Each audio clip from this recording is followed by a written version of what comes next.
Hi guys, I'm Jackson Underwood. As time goes on, the Australian curriculum has advanced its development of literacy and numeracy strategies to help students engage in learning across subject areas, as well as provide the foundations for understanding many of life's day-to-day challenges outside of secondary education. A vast quantity of research and policy considerations have underpinned this current trajectory of improvement, with teachers acting as the catalyst for enhancement of literacy and numeracy development. Whether in a regional town or a large city, there are many associations that help with the improvement of strategies and teaching pedagogy that underpin the basis of literacy and numeracy development.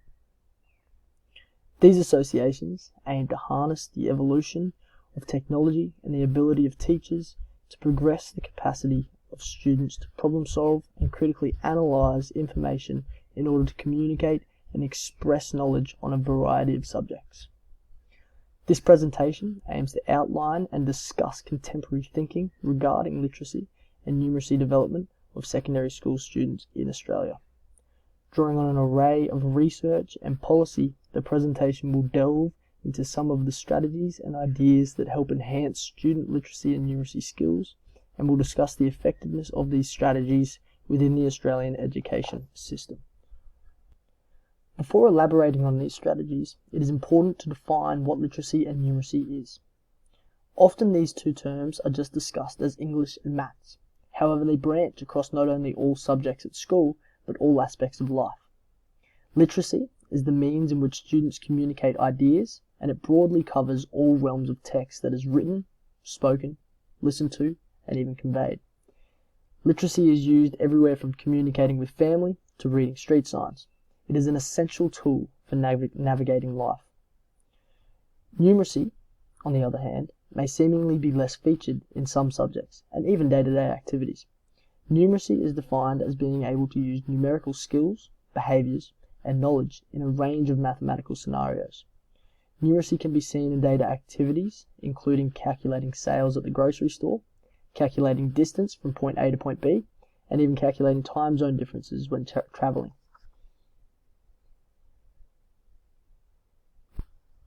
With these definitions in mind, it is important to understand the standpoint of the Australian education system and its emphasis it places on having a strong literacy and numeracy development program.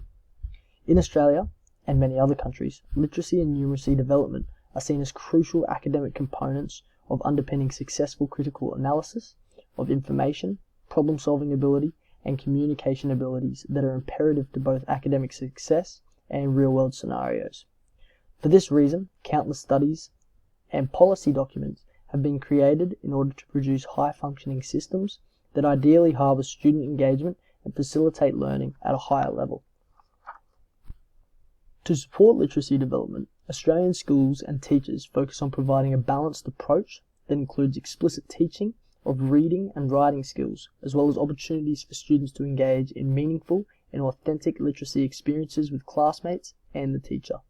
This includes reading a wide range of texts, writing in different formats on different topics, and developing critical thinking and comprehension skills. Similarly, in numeracy development, Australian schools emphasise the importance of developing a strong foundation in mathematical concepts and skills that will later help with numerical understanding through school and in everyday life.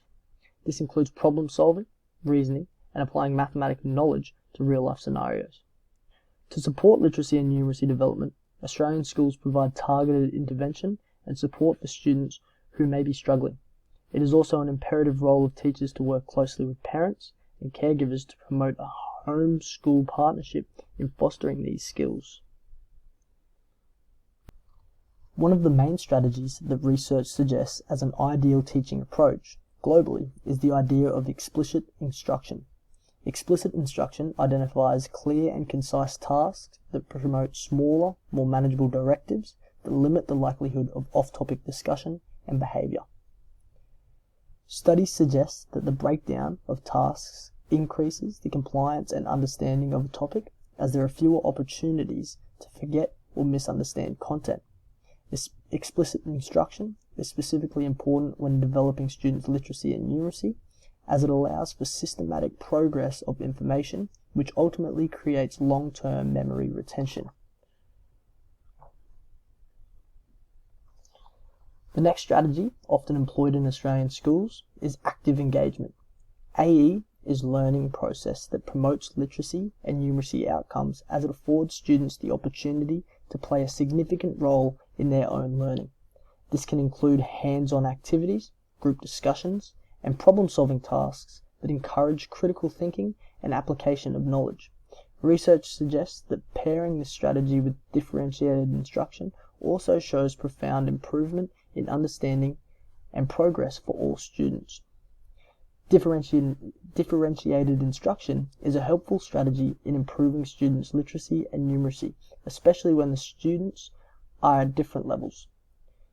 The idea behind this strategy is that in every class, students will work at different intellectual levels. Therefore, recognizing that students have diverse learning needs is imperative to improving literacy and numeracy skills. Identifying the goal for teachers is to improve students' learning regardless of level has been explored as a focal point for Australian teachers. To elaborate, teachers need to view their students as individuals and provide realistic goals for each student. If a student is in grade 7 and working at a grade 4 level, the goal is to progress that student to a grade 5 level.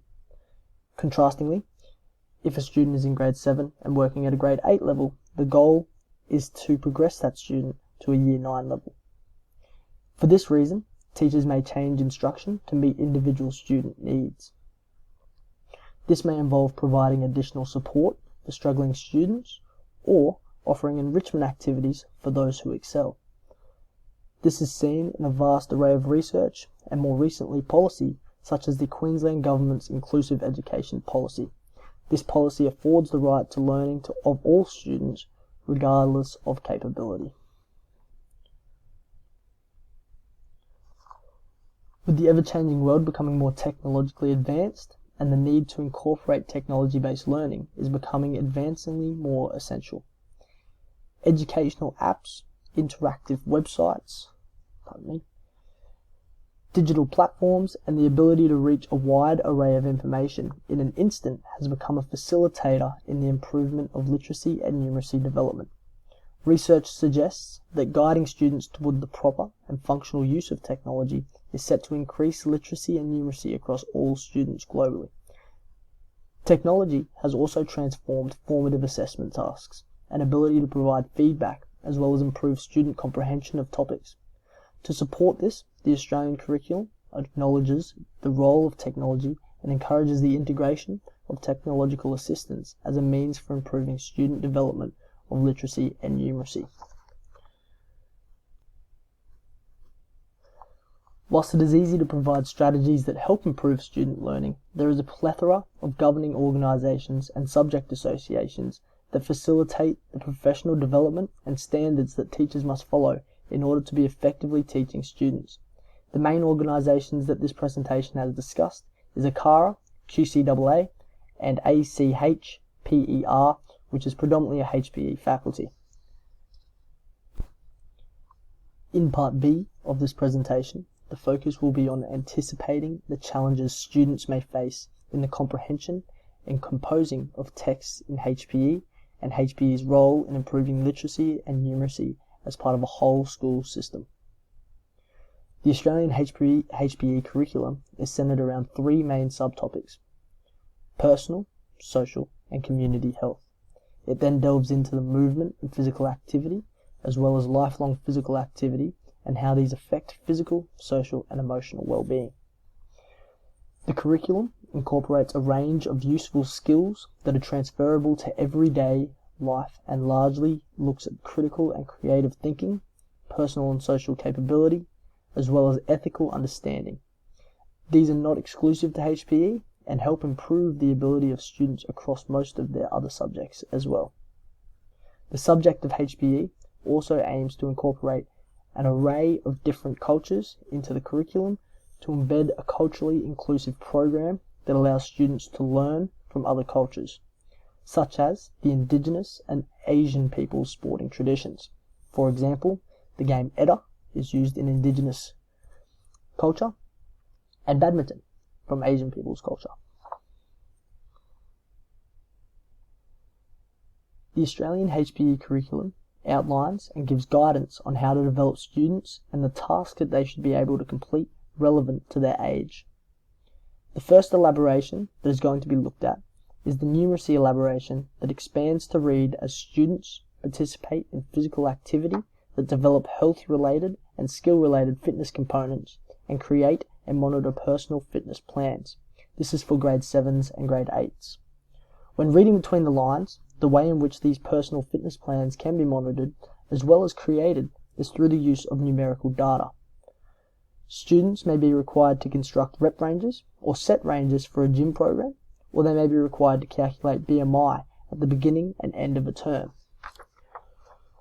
This can cause complications for students who may be unable to work out their own or others' BMIs as a result of low numeracy levels. It also may make it difficult for students to configure recommended amounts of physical activity if their numeracy ability is lacking. What this then tells us is that we need to work on those things through class time and then be able to work on them using the strategies that we've already spoken about. The second elaboration of focus is the grade 9 and grade 10 literacy elaboration. Critically analyze and apply health information from a range of sources to health decisions and situations. Essentially, every other elaboration is also linked to improving literacy. However, this elaboration provides a range of complications for students, especially at a grade 9 and 10 level. Understanding terms presents itself as an issue. For example, critically analyze may be a term in which students are not familiar, and therefore understanding the task automatically is an issue for some children. Equally, being able to understand text and then convey what kind of text they are reading, or even just being able to identify with the content, could be an issue for some students. Furthermore, being able to apply health information to a range of sources in order to impact health decisions on not only their own life, but others may present a very difficult challenge for some students who struggle to read or decipher information. Another problem for students may be the ability or inability to communicate with classmates on a deeper level of meaning, in both text and conversation. This may lead to doubts in inadequacy, as well as lead to lower motivation levels and thus impacting learning. Ways that the HPE curriculum aims to address this issue is through class discussions and active learning, as this allows students to learn from their peers and therefore gauge an understanding of content, even if only through listening. This in turn will improve their literacy and indirectly be able to improve vocabulary. The main aim is to help these students improve and be able to not only complete studies in physical education, but also transfer these skills across other subjects that they may find in school.